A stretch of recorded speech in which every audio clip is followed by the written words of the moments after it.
નમસ્કાર. લોકસભાની ચૂંટણી નજીક આવી રહી છે અને ચૂંટણી નજીક આવે છે એવું ફીલ ક્યારે થાય જ્યારે ભારતીય જનતા પાર્ટી અલગ અલગ જગ્યાએ પોતાના કાર્યાલયો બનાવે, અલગ અલગ રીતના કાર્યાલયોમાં કામ થતું હોય છે. આજે જ ભારતીય જનતા પાર્ટીએ લોકસભા માટે 26 મધ્યસ્થ કાર્યાલયો બનાવ્યા છે. એમાંથી ગાંધીનગર બેઠકનું જે કાર્યાલય છે ત્યાં અમે પહોંચ્યા છીએ. આ વખતે ભારતીય જનતા પાર્ટી કાર્યાલયમાં શું કરવાના છે, કઈ રીતના રણનીતિ છે અને કાર્યાલયમાં કઈ રીતના કામ થવાનું છે બધું જ તમને બતાવવું છે. પહેલાં સૌથી પહેલાં આ કાર્યાલયમાં એન્ટ્રન્સ તમે જોઈ શકો છો કે અહીંયાથી અંદર જવાનો આ રસ્તો છે.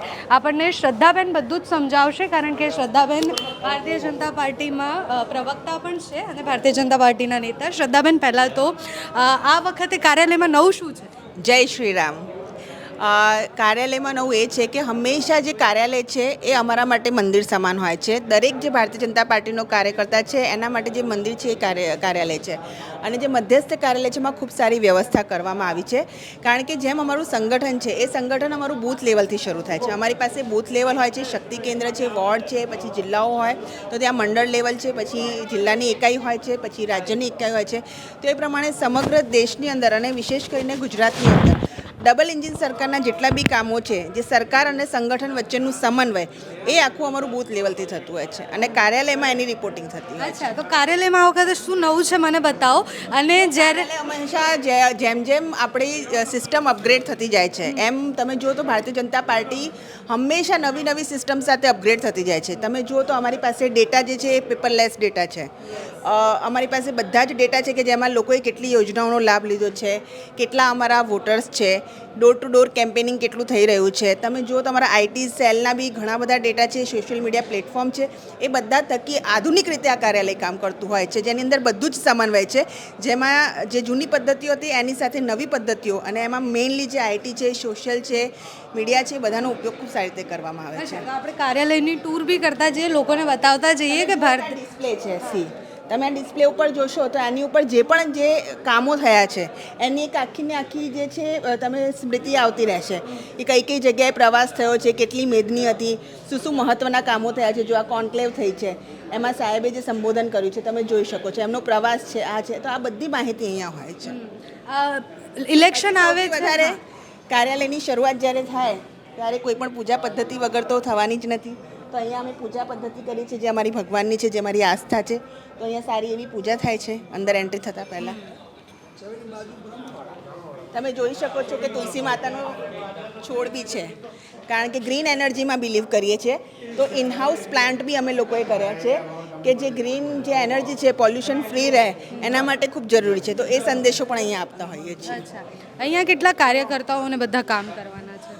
અહીંયા વિપુલ પ્રમાણમાં કાર્યકર્તા કામ કરવાના છે કારણ કે કેટલી તમે જુઓ કે કેબિન્સ તમે જુઓ કે હું તમને ડિસ્પ્લે કરું કે 1, 2, 3, 4 દરેક અલગ અલગ પ્રકારની કેબિન્સ છે, જેમાં બૂથથી લઈને શક્તિ કેન્દ્રથી લઈને જિલ્લાથી લઈને રાજ્યથી લઈને જેટલા બી અમારા કાર્યકર્તાઓ છે અહીંયા આવશે. એમનું દ્વિપક્ષીય વાર્તાલાપ બી થશે. બૂથ ઉપર શું થઈ રહ્યું છે એની રિપોર્ટિંગ એ લોકો અહીંયાથી કરશે. એ લોકોને શું વધારે જરૂર છે, સરકારે કે સંગઠને શું વધારે કરવાની જરૂર છે એ અહીંયા આપશે. એ અભિપ્રાયો મુજબ સરકાર અને સંગઠન બી એ લોકોની સાથે જે સંપરામર્શ કરીને કામ કરતી હોય છે.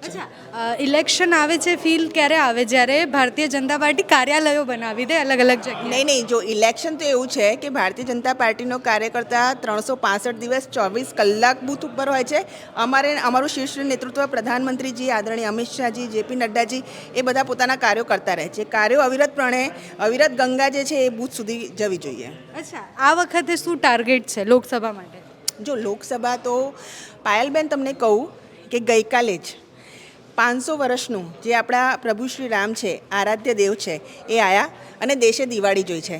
અને થોડા સમયમાં હોળી અને ધૂળેટીનો તહેવાર છે જે અસત્ય ઉપર સત્યની જીત છે અને વિવિધ રંગોનો તહેવાર છે અને ભારતની વિવિધતાની સંસ્કૃતિ છે.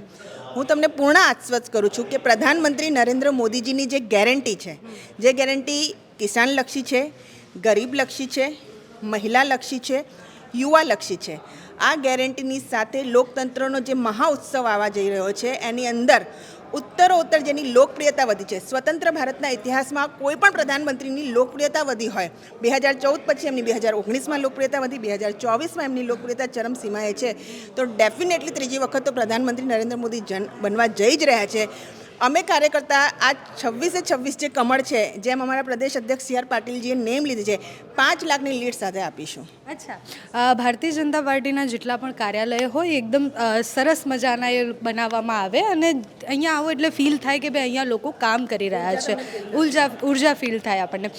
લોકસભા આવી રહી છે, બહુ જ મોટો આંકડો છે, 5 લાખને વધારેથી લીડથી જીતવાની વાત છે, બધું જ બરાબર છે. કાર્યાલયમાં કઈ રીતના લોકો કામ કરવાના છે, કારણ કે અહીંયા જોઈએ તો બીજા બહુ બધા કાર્યાલય છે, સ્પેશિયલ કાર્યાલયો કેમ બનાવવામાં આવે ઇલેક્શન પહેલાં? આમ તો જ્યારે કહેવાય કે જે નામ છે ડિક્લેર થઈ જાય પછી કાર્યાલયો બનતા હોય છે, આ વખતે એની પહેલાંથી કાર્યાલય બનાવવામાં આવ્યા છે. અત્યારે જ આદરણીય અમારા રાષ્ટ્રીય અધ્યક્ષ જેપી નડ્ડાએ કીધું છે કે બીજેપી ઇઝ ફર્સ્ટ.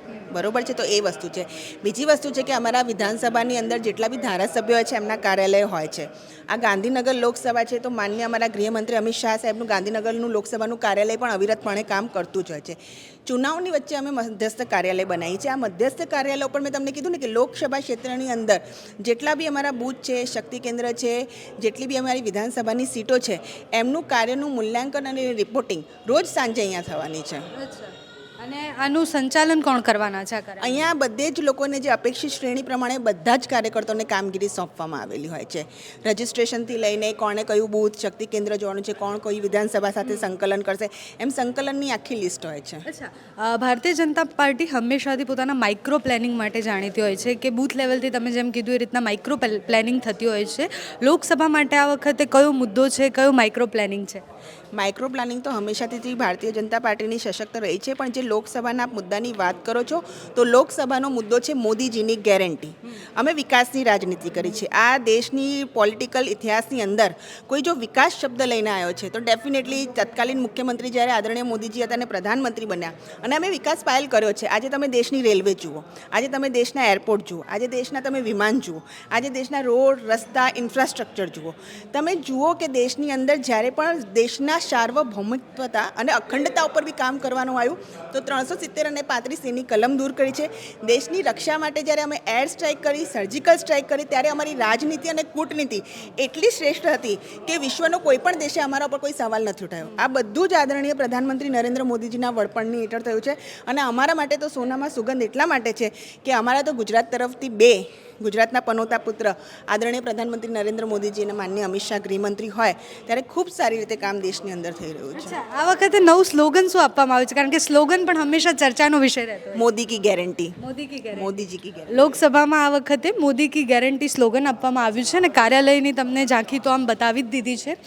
હંમેશાથી જે રીતના મેં કહ્યું એ પ્રમાણે કે જ્યારે ઇલેક્શન આવવાનું હોય ત્યારે સૌથી વધારે ચર્ચા થતી હોય તો એ ભારતીય જનતા પાર્ટી એનું માઇક્રો પ્લાનિંગ અને બધું જ માઇક્રો પ્લાનિંગ આવા કાર્યાલય માં થતું હોય છે. એક કાર્યકર્તા અહીંયા મહેનત કરતા હોય છે, કામ કરતા હોય છે. બૂથ લેવલથી જે રીતના વાત કરી રીતના બૂથ લેવલથી કામ થતું હોય છે, એના પછી પ્રચંડ જીત મળતી હોય છે. આપણને બધાને એક સવાલ હોતો હોય છે કે ભારતીય જનતા પાર્ટી એવું તો કઈ રીતના કામ કરે છે કે એમને આટલા બધા વોટ મળે છે કે આટલા બધા લોકો સુધી એ પહોંચી શકે છે? તો એનું મૂળ કારણ છે આ બધા કાર્યાલયો.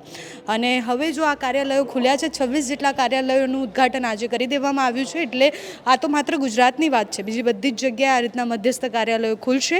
અહીંયા આજથી કામ થવાનું શરૂ થઈ જશે. આમ તો અમિત શાહનું ક્ષેત્ર છે ગાંધીનગર, એટલે આ મધ્યસ્થ કાર્યાલય અમિત શાહના ક્ષેત્રમાં આવતું કાર્યાલય છે. અને આ કાર્યાલયમાં જે પ્રમાણે ભારતીય જનતા પાર્ટીમાં એવું હોય કે ચહેરો એ બહુ જ મોટો મુદ્દો હોય છે, પણ ચહેરા કરતાં પણ વધારે લોકો અહીંયા કામ કરતા હોય છે. ભલે અમિત શાહનો વિસ્તાર હોય કે કોઈ પણ હોય, ઉમેદવાર કોઈ પણ હોય, પણ ઉમેદવારને જોઈને નહીં, પરંતુ ભારતીય જનતા પાર્ટી હંમેશાથી એકજૂટ થઈને કામ કરતી હોય છે. એટલે આ એનું પ્રતીક છે કે આજથી કાર્યાલય ખુલી ગયું છે અને લોકસભા હવે એકદમ નજીક છે.